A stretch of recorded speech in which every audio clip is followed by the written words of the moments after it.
नमस्कार। जय जगन्नाथ। वंदे उत्कल जननी। आज के इस वीडियो में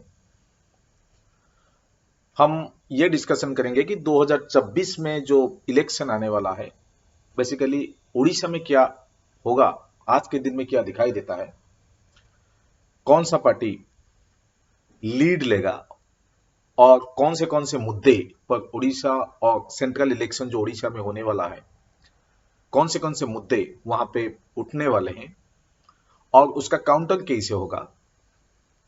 क्या पद्म में भी खिलेगा और शंख भी बाजेगा या फिर सिर्फ पद्म खिलेगा। ये सब क्या होने वाला है 2026 में। आज से लेकर 2026 इलेक्शन तक बीच बीच में मैं इसे एक वीडियो पॉलिटिकल एनालिटिक्स के हिसाब से डालूंगा, जहां पे हम डिस्कशन करेंगे कि ये इलेक्शन किस तरफ जा रहा है और कहां पे क्या खामियां रह रहा है और कौन सा पार्टी लीड ले रहा है और कौन सा पार्टी लैग कर रहा है। मैं एसबी दास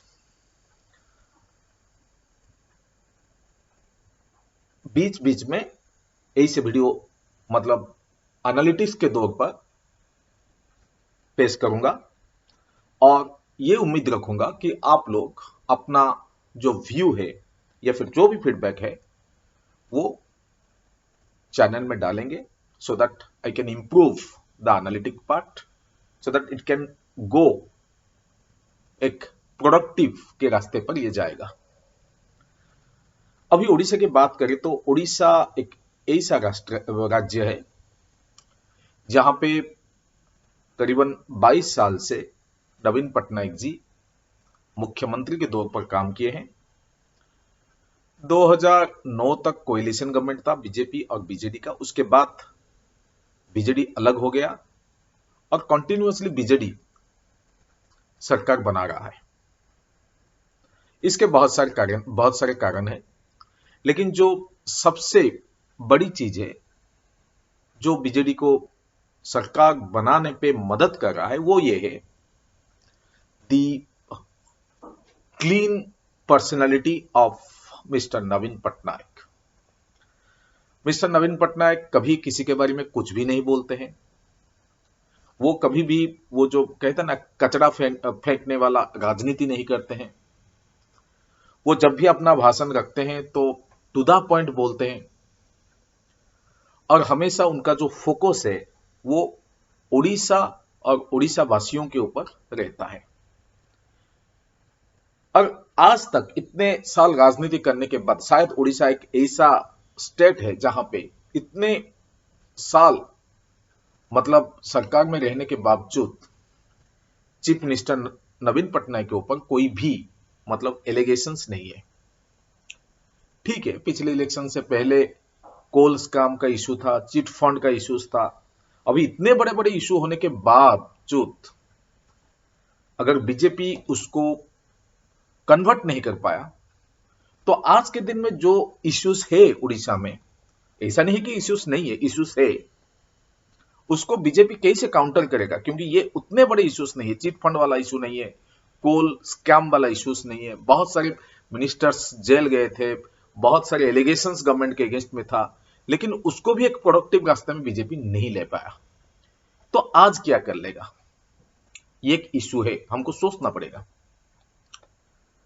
सही बोलूं तो जो पिछले इलेक्शंस में बीजेपी इतने सारे मुद्दों को मतलब फ्रूटफुली वोट में कन्वर्ट इसीलिए नहीं कर पाया क्योंकि बीजेपी का जो स्ट्रैटेजी उड़ीसा में रहा वो सही नहीं रहा। कभी वो नवीन पटनायक जी की उड़िया ना बोल पाने की इशू उठाते थे, या फिर कभी वो कचरा फेंकने वाले राजनीति करते थे। मतलब उन्होंने कभी ऐसा मुद्दा नहीं उठाया जो कि विकास की मुद्दा हो उड़ीसा में। वो हमेशा मतलब जो उड़ीसा की सरकार है, जो उड़ीसा की गवर्नमेंट है, उसको खामियां निकालते थे और नवीन पटनायक के ऊपर धूल फेंकने की कोशिश कर रहे थे। लेकिन वो बुमेरंग हो गया और इलेक्शन में मतलब 10 ऐसा कुछ हो गया कि 10% सीट भी वो जीत नहीं पा रहे। अगर वो स्ट्रैटेजी वो अभी भी बरकरार रखते हैं तो मुझे नहीं लगता है कि बीजेपी इस बार 10-15% सीट ले सकता है। 147 का सीट है, 10-15% मतलब आप लेकर चलिए 15 से 20। अगर आप कहेंगे कि बीजेडी, तो दो बाई इलेक्शंस हुए, एक धामनगर का इलेक्शन है था और दूसरा पद्मापुर का इलेक्शन था। धामनगर का जो इलेक्शन था वहां पे अगर आप देखेंगे तो वो बीजेपी का ही सीट था और धामनगर इलेक्शन में जो बीजेडी के कैंडिडेट थे उनको सीट ना मिलने की वजह से वो इंडिपेंडेंटली खड़े हो गए। अगर बीजेडी पार्टी का उम्मीदवार और जो इंडिपेंडेंटली खड़े हुए उन दोनों का वोट हम ऐड कर दें तो ज्यादा कुछ फर्क नहीं था बीजेपी और बीजेडी के बीच में। उसके बाद पद्मापुर का इलेक्शन हुआ और वहां पे मतलब इतने एक्सपीरियंस्ड कैंडिडेट भी बीजेडी ने नहीं दिए थे। जो पिछले एमएलए थे उनकी बेटी को खड़ा किए, लेकिन बीजेपी के जो कैंडिडेट थे उनका भावमूर्ति जो है वो काफी अच्छा था और सब लोग ये सोच रहे थे कि वो आराम से जीत जाएंगे। लेकिन फिर भी 40,000 से ज्यादा वोट से बीजेडी वो सीट को जीत लिया। इससे आप ये अंदाजा लगा सकते हैं कि अगर बीजेडी पूरी ताकत के साथ किसी सीट को बचाने के लिए कोशिश करेगा तो वहां पे उसकी जीत पक्का रहता है। जैसे कि ले लीजिए पिछले साल के इलेक्शन में केंद्रापड़ा में बैजयंत पंडा के अगेंस्ट में उन्होंने कैंडिडेट जो खड़ा किए थे उसके लिए सारे से सारे मंत्री, सारे से सारे एमपी, सारे से सारे स्टार प्रचारक जो है बीजेडी के टेंट लगाकर बैठ गए केंद्रापड़ा में और बैजयंत पंडा जैसे कैंडिडेट को वहां पे उन्होंने हरा दिया। और खड़े कौन थे उनके अगेंस्ट में? अनुभव महांती थे। हाँ, वो एक फिल्म एक्टर है, वो एक सुपरस्टार है, लेकिन ऐसा नहीं था कि वो बैजयंत पंडा को हरा देंगे। तो ये हमको दिमाग में रखना है, नवीन पटनायक जी की भावमूर्ति, उनका नाम और जो सबसे बड़ा एसेट है बीजेडी का वो है मिशन शक्ति। लगभग 75,000 to 80,000 women voters are there in mission Shakti. And जब भी आज से अनुगुल का अगर भाषण देखेंगे या फिर पिछले जो बीजेडी का फाउंडेशन डे हुआ था या जब भी नवीन पटनायक जी जाते हैं उनका एक ही फोकस रहता है, मां का सम्मान।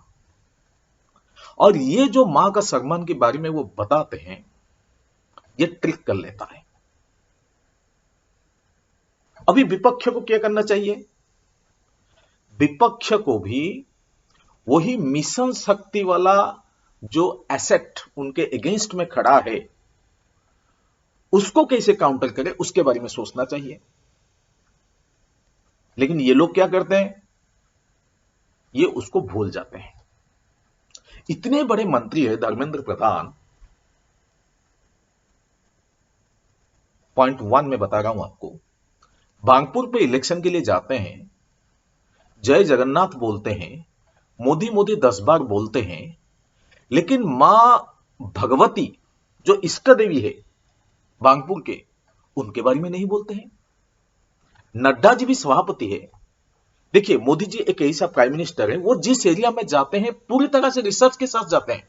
और ये ओडिया के लोग हैं, बांगपुर में जाकर भाषण देते हैं और वहां की जो इष्ट देवी है मां भगवती उनके बारे में उनको नमन नहीं करते, उनके बारे में एक भी पद नहीं बोलते हैं।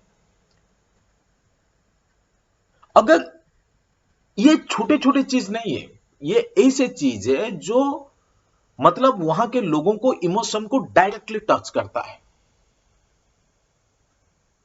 ये एक पॉइंट है।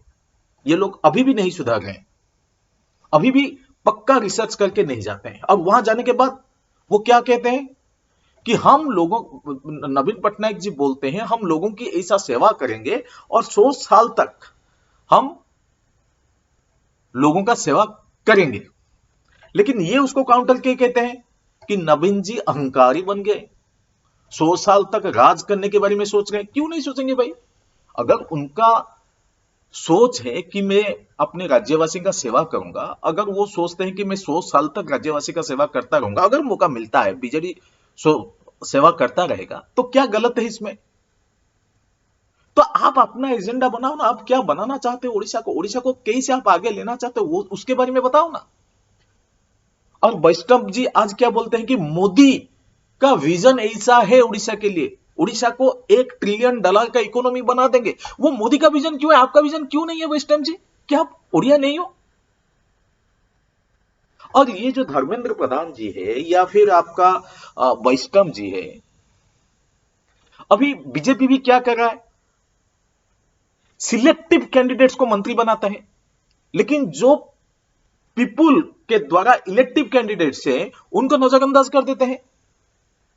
धर्मेंद्र प्रधान जी वो इलेक्टेड कैंडिडेट नहीं है, उनका कनेक्शन पीपुल के साथ उतना नहीं है, उड़ीसा वासियों के साथ उतना नहीं है, क्योंकि वो आज तक किसी भी इलेक्शन लड़े नहीं है, जीते नहीं है।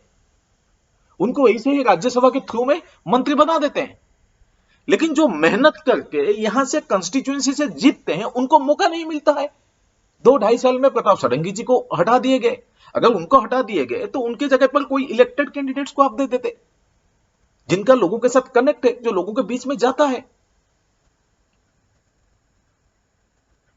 तो एक एक वीडियो को मैं कुछ ज्यादा खींचने की कोशिश नहीं करता हूं, आज इस पॉइंट के साथ मैं ये वीडियो को रखता हूं और मेरे अगले वीडियो में मैं इस डिस्कशन को आगे बढ़ाऊंगा। I am waiting for your feedback. Wake up Odisha, candidate को सोच के वोट देना है। मैं आज भी बोलता हूं, India is not a pure democratic country. ये जो राजनीतिक पार्टी है वो अपने हिसाब से कैंडिडेट चुन लेंगे। अगर 2-3 कैंडिडेट, अगर 3 पार्टी 3 कैंडिडेट चुनते हैं और 3 के 3 के अगेंस्ट में एलिगेशन से, क्राइम एलिगेशन से, तो हमको उन तीनों में से एक को चुनना है। इवन मतलब वर्स्ट के बीच में जो कम वर्स्ट आदमी है उसको हमको चुनना है। ये कौन सा डेमोक्रेसी है ये?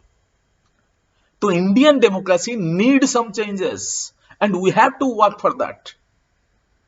तो ये मेरा विजन रहेगा आगे बढ़ाने के लिए, स्टेट बिल्डिंग और नेशन बिल्डिंग की तरफ से, और इसके लिए मुझे आप लोगों का सहयोग का जरूरत है। और मैं ये डिस्क्लेमर भी देता हूं कि आज के दिन में मेरा कोई इलेक्शन लड़ने का कोई मतलब विजन नहीं है। मेरा सिर्फ ये विजन है, देश बढ़ेगा जब लोग आगे बढ़ेंगे और लोगों का भला होगा तो देश का भी भला होगा। Thank you, very soon we will meet again. Thank you. वंदे उत्कल जननी, जय जगन्नाथ।